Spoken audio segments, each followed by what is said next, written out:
यदि आप व्यापार से जुड़े हुए हैं तो यह खबर आपके लिए बेहद अहम है, क्योंकि व्यापारियों के लिए एक दिन का रोकथाम, एक दिन की जिंदगी का रुकना और एक दिन का सड़क या व्यापार का रुकना बहुत ही बड़ा असर डालता है। नमस्कार, आप देख रहे हैं मेरे साथ अमर भारती न्यूज और मैं हूं आपके साथ अमन यादव। आज आपको बताऊंगा कि जब भारत या किसी राज्य में होता है देश बंद या राज्य बंद तो रुक जाती है जिंदगी और थम जाती है देश की अर्थव्यवस्था। क्या आप जानते हैं सिर्फ एक दिन की हड़ताल से देश को हजारों करोड़ का नुकसान हो जाता है। जी हाँ, एक दिन के अंदर आपको बताएंगे कि किस तरीके से तमाम वो चौंकाने वाले फैक्ट्स जो है वो इस वक्त आपको बताएंगे कि सरकार को इस पर कितना नुकसान होता है।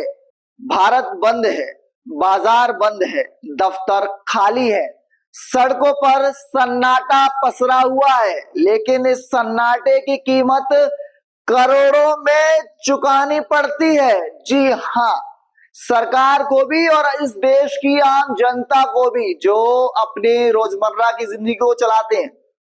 आर्थिक नुकसान भारत जैसे देशों में जहां रोजाना की अगर मैं बात करूं तो करीब 32,000 करोड़ रुपए का कारोबार होता है। आपको साथ ही बता दूं, इस वीडियो को देखते रहे मेरे साथ, क्योंकि लगातार व्यापार से जुड़ी हुई खबर आपके सामने मैं बता रहा हूं।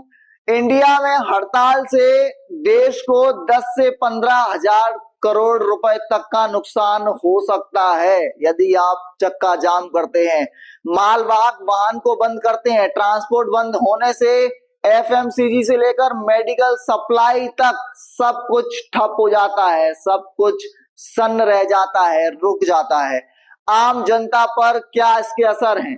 रोज खाने कमाने वाले मजदूरों की दिहाड़ी चली जाती है। जी हाँ, बहुत जरूरी है। गरीब तबके का व्यक्ति जो परेशान हो जाता है, परीक्षाएं, मेडिकल अपॉइंटमेंट, ट्रेनों की टिकट, सब कुछ प्रभावित हो जाता है। रास्ते पे चलने वाले गरीब व्यक्ति के लिए सेवाएं सारी तरीके से समाप्त हो जाती हैं। जरूरी सेवाएं भी कई बार हड़ताल की चपेट में आ जाती हैं। लोग जान गंवा देते हैं, लोगों की मौत हो जाती है। सरकार पर दबाव है। हड़ताल का सीधा असर सरकार की राजस्व वसूली पर भी पड़ता है, जिसका इंपैक्ट असल में डाला जाता है कि इसका प्रभाव देखने को मिले। अगर बैंक बंद होते हैं तो एक दिन में 20,000 करोड़ का लेन देन रुक सकता है। 20,000 करोड़ का लेन देन रुक जाता है। मेरे साथ लगातार आप इस वीडियो में बने रहें, क्योंकि व्यापार से जुड़ी हुई तमाम अपडेट आप तक लगातार पहुंचा रहा हूं और आपको बता रहा हूं कि हड़ताल में क्या कुछ बुनियादी चीजें हैं जिन पर रोक लगती है। इन हड़तालों का राजनीतिक असर भी होता है। जी हाँ, विपक्ष और सत्ताधारी दल आमने सामने आ जाते हैं। दिलचस्प तथ्य इस वक्त ये है कि भारत में साल 2023 में लगभग करीब 68 बड़े राज्य स्तरीय या राष्ट्रीय बंद हुए।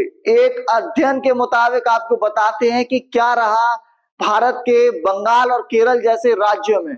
जी हाँ, जहां पर 10 साल में 250 से ज्यादा बंद हो चुके हैं ये संस्थान। हड़तालें कभी कभी इतना व्यापक हो जाती हैं कि इंटरनेट शटडाउन करना पड़ जाता है कि उपद्रव न बढ़ जाए, लोगों को जानकारी न मिल पाए कि क्या कुछ हो रहा है, क्या गलत होता नजर आ रहा है। हड़तालें लोकतंत्र का हिस्सा है, ये बात बिल्कुल सही है, लेकिन सवाल ये है क्या बंद का तरीका सही है? आपको क्या लगता है? मेरे साथ कमेंट में जरूर मुझे बताइएगा। क्या देश की अर्थव्यवस्था पर इसका प्रभाव पड़ता है? क्या देश की आम जनता पर इसका प्रभाव पड़ता है? उनको खामियाजा भुगतना पड़ता है? अगर हाँ भुगतना पड़ता है तो फिर किस तरीके से इसको किया जाए? अब वक्त है कि विरोध के रास्ते को और भी असरदार और जिम्मेदार बनाया जाए। जी हाँ, शांति के तरीके से इसको किस तरीके से किया जाए? क्या बुनियादी तरीके हो सकते हैं जिनको अमल में लाने की जरूरत नजर आती है? आप क्या कहेंगे इन चीजों को? क्योंकि असर में दिखाई देने के लिए बनती तो बात बहुत बड़ी है कि व्यापार में अगर काम अब एक दिन भी रोक देते हैं तो यह बहुत बड़ी दिक्कत का सामना करना पड़ जाता है। मैं उदाहरण के तौर पे अगर आपको बताऊं, एक गाड़ी वाला व्यक्ति यानी ओला उबर में जो व्यक्ति गाड़ी चलाता है या रोजमर्रा की जिंदगी में जो ड्यूटी करता है, वो अगर एक दिन रुक जाता है तो उसकी किस्त ड्यू हो सकती है। जी हाँ, कहा जाता है कि एक दिन की दिहाड़ी अमूमन 800 और 1000 रुपए एक गरीब व्यक्ति की होती है। गरीब व्यक्ति मायने एक ड्राइवर की मैं बात कर रहा हूं जो अपनी गाड़ी को ओला उबर में चला रहा है। वहीं विशेष तौर पर अगर मालवाहक वाहनों की बात करूं तो उनकी एक दिन की दिहाड़ी की बात करूं तकरीबन 3 से 4 हजार रुपए की होती है, जिसमें उनकी किस्त, उनका पेंडिंग सारा कार्य उसमें लिप्त रहता है। आपको असल में बताऊं कि हर व्यक्ति को वहां पर खामियाजा भुगतना पड़ता है। तो बंद का असर किस तरीके से होना चाहिए और बंद का असर कितना होता है, व्यापार में इसका क्या कुछ प्रभाव पड़ता है, व्यापार किस तरीके से इसमें रुक जाता है, थम जाता है, शांति आंदोलन का असली तात्पर्य क्या है, मैंने इस वीडियो में आपको बताया। आप देखते रहिए मेरे साथ अमर भारती न्यूज। धन्यवाद।